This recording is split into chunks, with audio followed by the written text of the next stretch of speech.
bienvenue aux Gourmandises Gauloises. Aujourd'hui, nous allons faire une croustade de fruits. Puis c'est toi qui choisis quel fruit tu mets dedans.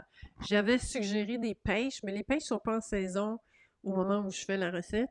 Donc c'est un petit peu plus difficile. Si tu faisais les pêches, je te montrerai comment les émonder. Parce que les pêches, les tomates, il y a quelques autres fruits, on peut les émonder facilement en les ébouillantant puis les mettant dans l'eau froide. Ça fait élargir la peau, puis on peut facilement après ça peler, puis on enlève juste une petite pelure fine. Mais aujourd'hui, on va faire avec ce qui reste dans le frigo, n'est-ce pas? Donc voilà, voici les ingrédients pour ma croustade de fruits, puis ça va être des fruits qui te restent dans le frigo. Donc un fruit, et je parle des fruits dans quelques secondes, mais comme tu peux voir, c'est des fruits qui sont en train de se gâter, OK?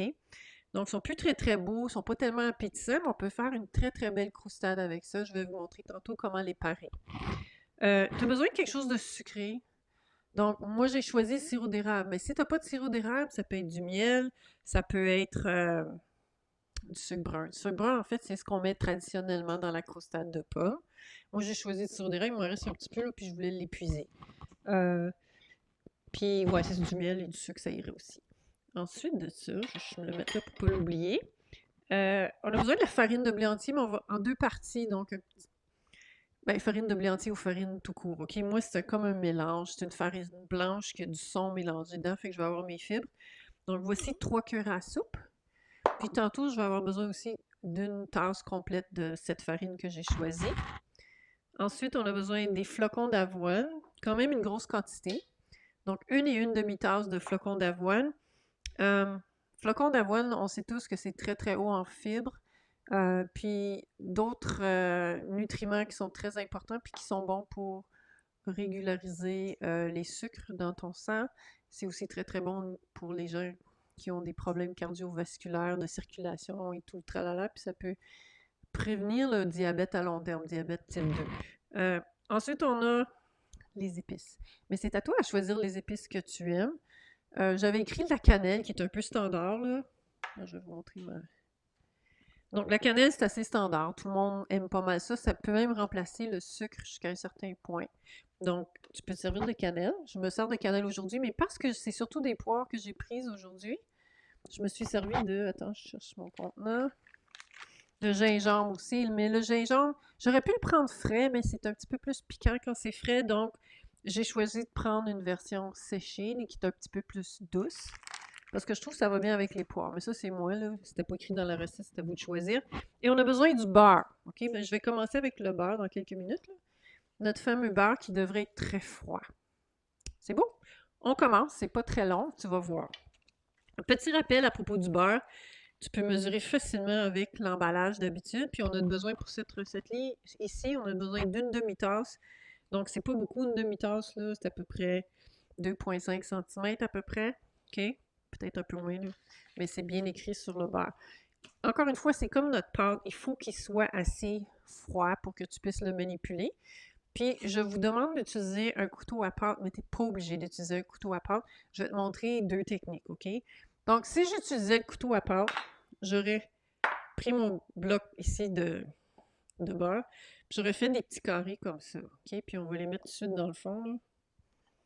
Là, tu vas voir aussi que dans le fond de mon bol, je te montre ça dans quelques minutes, j'ai du beurre qui est coupé comme on dirait du fromage râpé. Mais c'est exactement ce que j'ai fait. Donc, si ton beurre il est assez froid, puis c'est peut-être une façon de contourner si tu n'as pas de couteau, là, tu peux le prendre. Va chercher ta râpe. Et puis, avec la grosse section, tu peux facilement râper ton beurre, OK? Fais attention pas de couper les doigts, là. Mais ça se fait très facilement, comme dans le beurre. Et puis, et puis ça te donne des petits morceaux de beurre. Puis c'est ça l'idée, hein? Tu veux mélanger ça dans la farine, que ça soit égal partout. Mais là, il faut que tu fasses attention à la fin. Puis là, je vais arrêter là. Puis je vais mettre ça dedans. Puis je vais couper un peu. Donc, c'était peut-être pas ma première section. Ce l'était-tu? Je regarde mes... Non, ok, tu vois, j'ai sauté une étape. C'est pas grave, je vais y revenir. Désolée, je fais ça un petit peu à l'envers. Je t'excitais à propos du beurre. On va laisser notre beurre là. Ok, là, on commence pour de vrai. On va commencer avec les fruits. Je vais laisser ça là, sinon je vais le perdre. On se souvient du petit couteau? Couteau à légumes, couteau à fruits. Encore une fois, j'ai regardé dans mon frigo. J'ai des fruits que les gens oublient de manger. Faudrait les manger. Donc, ça, c'est encore bon. Il y en a qui vont prendre ça puis ils vont le jeter, mais c'est un gaspillage. On essaye de faire l'anti-gaspillage, là. Alors, on va enlever cette partie-là. Puis tu vois qu'en dessous, là, c'est plus brun, là. Donc, tu peux parfaitement manger la chair. Donc, j'en enlève beaucoup. Normalement, si tu mangeais la poire, tu n'enlèverais pas toute cette pelure-là. Mais dans ce cas ici, j'essaie juste de sauver ce que je peux de la poire pour pas avoir à l'acheter. On ne va pas gaspiller. Je vais te montrer comment couper à l'intérieur. La poire est un petit peu plus facile à couper que la pomme, là. Donc, je la coupe en deux en suivant le cœur, si tu veux. Puis là, tu vas voir que la poire, elle n'a pas... Je vais la mettre à côté tantôt de la poire. La poire, elle n'a pas un gros cœur dur. C'est cette partie-là que tu vas vouloir enlever parce que c'est pas très appétissant. Ouais, je peux le faire avec ça. OK, alors on enlève la pleure. Cette pomme-là est moins abîmée que la poire, mais tu vois qu'elle commence à ratatiner, elle commence à sécher dans le frigo. Là, j'ai les mains un petit peu pleines de beurre. C'est pas une bonne idée. Lavez-vous les mains pour pas que ça glisse. Je vais prendre mes chances. OK, là, tu vois, il y a un petit bout brun. C'est pas tellement bon. C'est pas poison, hein. Tu pourrais la manger, mais c'est comme ça. Ça a commencé à virer pas mal de sucre. Puis c'est un petit peu aigre. OK, là, j'ai ma pomme. C'est pas grave si j'enlève pas ça, là. Je vais faire la même chose. Je vais la couper de haut en bas, de façon à trancher dans le milieu du cœur, puis d'avoir dans cette section-là. Ici, on le voit mieux que là. OK.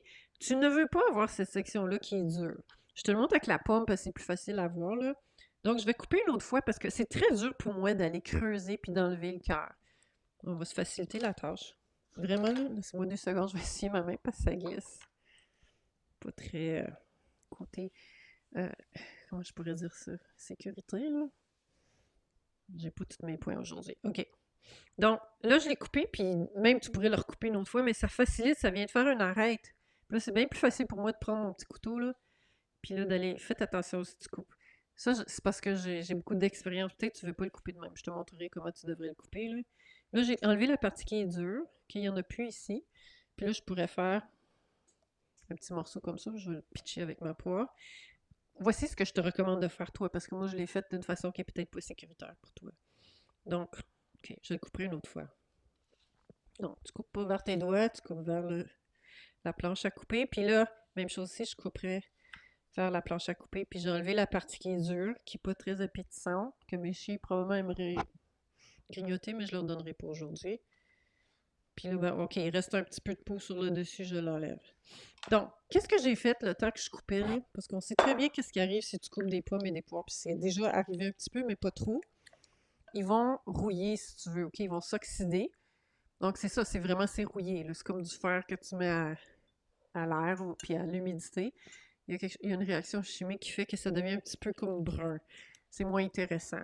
C'est pas la fin du monde. Mais là, ce que j'ai fait, moi, j'ai mis un petit peu de citron avec de l'eau, puis ça diminue. Ou si elle était bien couverte, là, j'aurais pas eu cette réaction-là, mais c'est quand même pas si pire que ça. Si tu n'as pas de citron chez toi, tu peux prendre n'importe quoi qui est acide, ben, n'importe quoi. On s'entend du vinaigre, même du vinaigre de cidre de pomme, ça marche aussi. OK? Donc ça, c'est une façon de les garder à côté.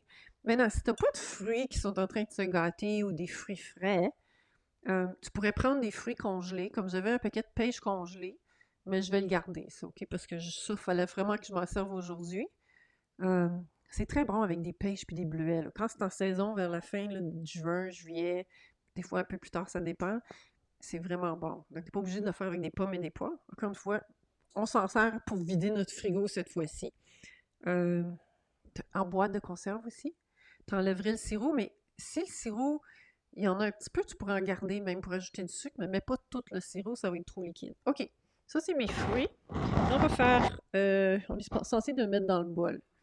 J'ai pas la grosseur de bol qu'on nous demande d'avoir. Ce que j'ai, c'est plutôt un 20 cm par 20 cm. Les autres, ils te demandaient quelque chose de plus rectangulaire. Moi, je vais me servir de ça.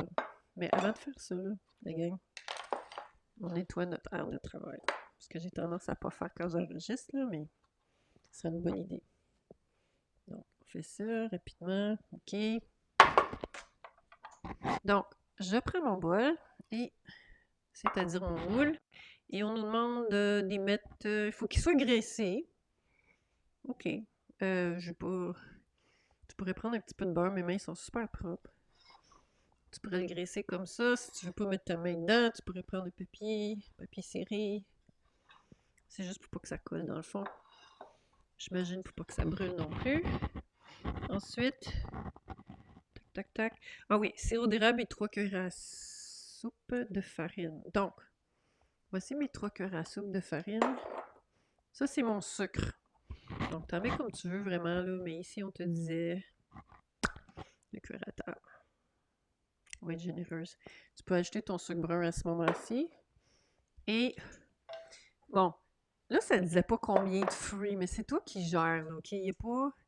C'est pas vraiment, comment je pourrais dire, c'est pas une quantité précise, ça va pas changer grand-chose. Fait que, je vais juste m'assurer que je suis bien les étapes, là. Oui, OK. Donc, je mets mes fruits que j'ai préparés il y a un petit bout de temps, mais pas si longtemps que ça. Puis oui, c'est vrai que le citron, ça va ajouter une amertume, mais moi j'aime ça. Puis il y a quand même pas mal d'eau. Fait que nous autres, c'est juste pour 2 personnes ici, là, mais si t'avais plus de gens que ça, gêne-toi pas pour mettre plus de fruits dedans. Donc, alors ici, on a fait cette préparation-là. Ah, ok, ben, excusez. Ce serait une bonne idée de le mélanger pour bien les enrober. Donc, ce que ça va faire, la farine, ça va faire que il va y avoir un genre de féculent, ça va aider à épaissir tout le liquide qui va se ramasser du fruit qui va cuire, OK? Puis, moi, c'est à ce moment-ci que je mettrais les épices, mais eux, ils mettent-tu là ou ils mettent à la fin? Ils mettent à la fin. Moi, je vais tricher, je vais le mettre tout de suite, OK? Parce que j'aime ça quand ça touche le fruit, donc je vais le mélanger avec comme il faut. Ma cannelle, mon gingembre, et voilà. J'adore le gingembre, mais c'est pas tout le monde qui aime ça, là. OK. Que ça soit pas mal équilibré, là, parce que ça va pas tellement mélanger une fois que ça cuit. Ah oui, puis là, ben, je l'ai peut-être pas dit, mais ton four était supposé de l'avoir mis à 350? Ouais. Mais mon four, il est déjà parti. OK. Ensuite, on fait la partie chapelure, si tu veux, là. Donc, euh, c'est couper le beurre dans la farine avec l'avoine et les épices. Les autres, ils le mettent par-dessus, là, mais tant pis. Donc, mon beurre est déjà là. Voici ma tasse de farine. Et voici. Ça a l'air de beaucoup, mais c'est ça qui est bon. C'est comme des céréales. Voici mon avoine. J'ai pas mon couteau, mais mon beurre est déjà pas mal coupé, là. Ça devrait bien aller. Puis si t'as pas de couteau, tu peux prendre tes mains qui sont propres. Tu peux prendre 2 couteaux, comme j'avais dit pour la pâte, même chose. Puis on essaie d'avoir la même texture. Ici, c'est pas pour faire des poches qui vont lever, c'est juste pour équilibrer le beurre dans ta préparation. Donc, ça va avoir l'air d'une espèce de gruau avec des petits bâtons. Pas besoin d'être précis ici non plus, là. C'est pas de la pâte qu'on fait vraiment. C'est un genre de chapelure. T'es tanné de le faire, puis ça a l'air comme s'il y a des grumeaux. Là, tu peux mettre ça par-dessus. Et voilà. Puis comme moi, j'ai triché un peu, j'ai mis mes épices en dessous. Oh, il y a du beurre qui colle un petit peu dans le fond, c'est pas grave. C'est vraiment une science pas précise, ce dessert-là, puis c'est toujours bon. Il y a des versions au micro-ondes, mais tu vas pas avoir l'espèce de farine grillée par-dessus, parce que le micro-ondes, ben, d'habitude, les micro-ondes, ils peuvent pas te faire griller ça. Fait que c'est bon. Ça s'appelle une croustade pour une raison, hein, parce que c'est croustillant sur le dessus. Croustillant, ça s'obtient avec l'amidon puis le beurre mélangés ensemble. Donc, si tu veux juste le mettre au micro-ondes, tu n'auras pas de croustade, ça va être une mollade, je sais pas comment tu veux l'appeler. OK, c'est pas mal ça. Tu mets ça au four 30-45 minutes et tu peux le servir avec soit du yogourt, de la crème glacée ou juste tout seul, comme tu veux. Mais la crème glacée à la vanille là-dessus, là, c'est délicieux. Je vais vous parler maintenant de la méthode. La méthode, c'est on coupe nos fruits. On enlève les parties qui sont moins appétissantes et aussi le cœur. On les mêle avec un petit peu de farine puis le sucre et si tu veux tes épices tout de suite dans le fond d'un d'un plat qui va au four. Moi, j'ai pris un 20 par 20 cm. Ensuite, à côté, tu vas faire ta préparation de chapelure qui va être une tasse de farine mélangée avec du beurre qui est coupé en petits morceaux. Tu peux te servir de ma technique ici qui est super rapide ou tu peux le faire avec un couteau. Tu le mélanges avec, si tu veux ajouter tes épices là, tu peux, et tes flocons d'avoine. Tu mets ça sur le dessus. Tu vas voir, ça va bien griller puis le beurre va fondre, ça va être délicieux. Et voilà, bon appétit la gang. Salut!